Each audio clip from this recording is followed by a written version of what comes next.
Have you ever wondered how it is possible for a 7-time world champion to go from fighting for the podium to being completely invisible in a matter of laps, without making a single mistake?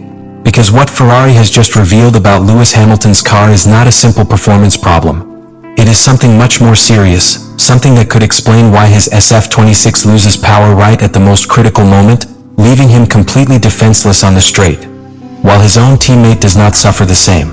And the worst thing is not that it happened.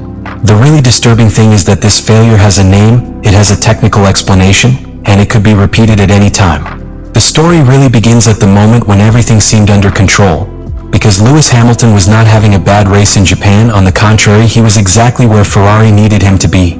Solid, competitive, and in the fight for the podium. For a good part of the race he maintained that third position, managing pace, tires, and strategy, without clear signs of weakness compared to his direct rivals. But what seemed like an intelligently built career began to crumble without warning, and that's where the real mystery is born. Because the fall was not progressive, it was abrupt. From one moment to the next, Hamilton stops being able to defend himself, stops having a response on the straight, and begins to lose time lap after lap without an obvious explanation from the outside. There are no errors, there are no blockages, there are no visible problems on the track. The car simply stops pushing as it should. And that is what generates the first big alarm. When a driver of his level loses performance for no apparent reason, the problem is never in the hands, it is in the machine. The most revealing thing comes just after the race, when Hamilton himself breaks the usual discourse and recognizes something that is not usually said so clearly: the lack of power was massive. Not punctual, not circumstantial, massive. And not only in the final stretch, but from practically the beginning of the race, intensifying especially in the second stint. That statement completely changes the narrative because we are no longer talking about degradation or strategy or traffic. We are talking about a car that was not delivering what it should. From there, the focus moves directly to the Ferrari box, where an explanation begins to be built that is much more complex than it seems. Because the problem wasn't simply that the car had less power, but that power wasn't coming at the right time. And this is where the key concept that defines everything that happened comes in, the famous clipping. In modern Formula One, especially under the 2026 regulations, power does not depend only on the thermal engine, but on how electrical energy is managed. Every straight line, every acceleration, every power display is conditioned by the battery and its strategic use. And what was happening to Hamilton was that energy was running out prematurely. That is to say, his car stopped pushing just before finishing the straights, causing a brutal loss of top speed that made it completely vulnerable to any rival. But what makes this a critical problem is not the phenomenon itself, it's that it shouldn't be happening. Because this type of management is completely controlled by the engineers, by the energy maps, by the synchronization between recovery and deployment. And according to what Ferrari has revealed internally, that timing simply wasn't working. The car was not correctly balancing when to recover energy and when to use it, creating a constant deficit at key moments. This explains why Hamilton felt the car was unresponsive even when under full acceleration. It was not a subjective sensation. It was a real, measurable, and constant loss. A disconnection between what the driver asked for and what the car could deliver. And on a circuit like Suzuka, where the straights and high-speed areas are decisive, that failure becomes a direct condemnation. But here appears the element that elevates everything to another level. Charles Leclerc did not suffer the same problem to the same magnitude. And that breaks any simple theory. Because if it were a total structural failure of the car, both drivers would be in the same situation. But it wasn't like that. This points directly to a difference in configuration, management, or even interpretation of the hybrid system between both sides of the garage. And that is the real bombshell that this act leaves. Ferrari not only has a technical problem, it has a consistency problem. A car that can perform at a high level, but that can also collapse depending on how it is managed. And in such a tight championship, that is not a minor weakness, it is a constant threat. Because what we saw in Japan isn't just a bad race by Hamilton. It's the first real evidence that something inside SF26 isn't under control. And when a driver begins to lose confidence in the response of his car, the problem stops being technical and becomes much deeper. The problem is that up to this point, everything could seem like a specific technical failure. Something that Ferrari could correct with adjustments, with data, with work in the simulator. But when the engineers begin to dig deeper into what happened, what they find is not a simple anomaly, it is a structural weakness that completely changes the reading of Hamilton's season. Because the clipping it suffered was not an isolated event, nor a momentary miscalibration. What Ferrari detects is that the SF26 is operating on an extremely fine margin, where any slight deviation in energy management causes massive performance losses. That is to say, the car does not have a problem when it fails. The car has a problem because it can fail at any time if everything is not executed perfectly. And this is where the situation becomes critical. In the new 2026 regulations, without the MGUH, dependence on the electrical system is total.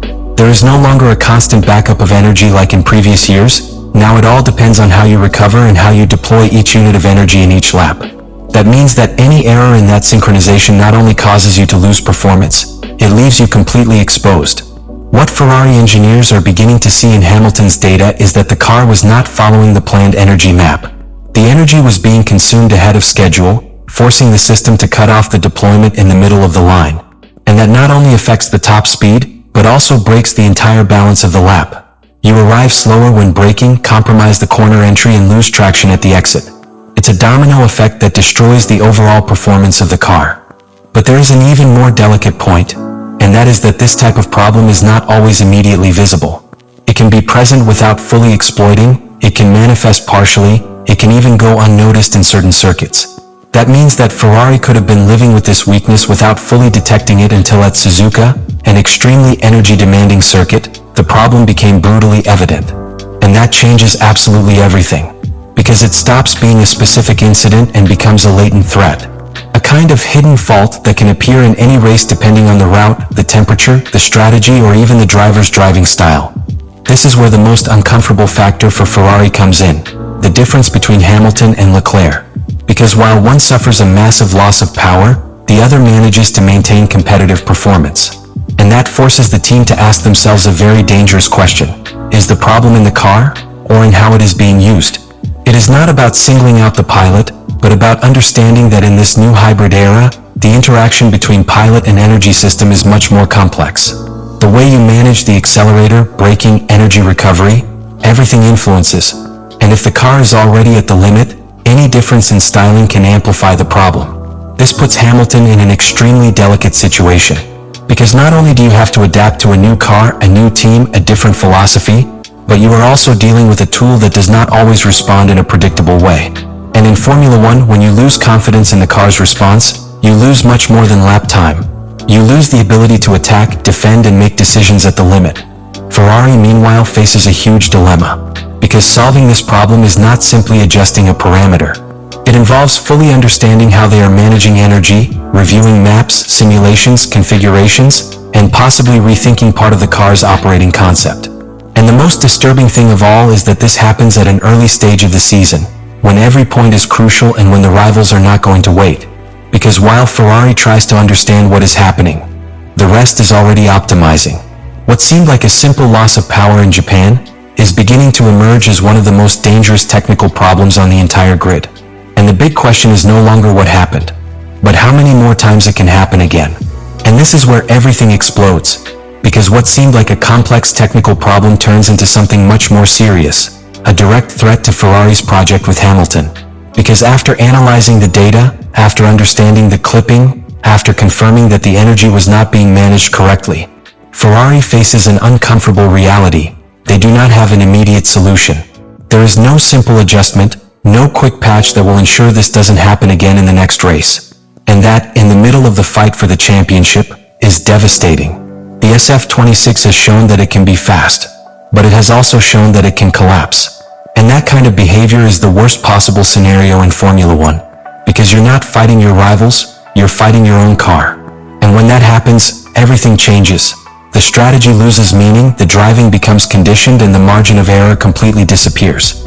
For Hamilton, the impact goes far beyond Japan. Because this isn't just a lost result. It's a red flag about the environment you're competing in. A car that does not respond consistently breaks confidence, and without confidence there is no performance at the highest level. And the most dangerous thing is that this happens just at the moment in which he is still in the process of adapting to the team, the system, and the Ferrari philosophy. That is, when you need stability the most, is when you have it the least. But the hardest blow is for Ferrari as a structure. Because this problem makes it clear that, despite progress, they have not yet completely mastered the new hybrid era. And while other teams seem to have found a more solid footing, Ferrari is dealing with a concept that works. but only under very specific conditions. This opens up a worrying scenario. Each circuit from now on becomes an unknown. It's not just about pure performance, but whether the car will be able to sustain the power delivery throughout the lap. And that means that even on weekends where Ferrari should be competitive, the risk of repeating what happened in Japan is still present.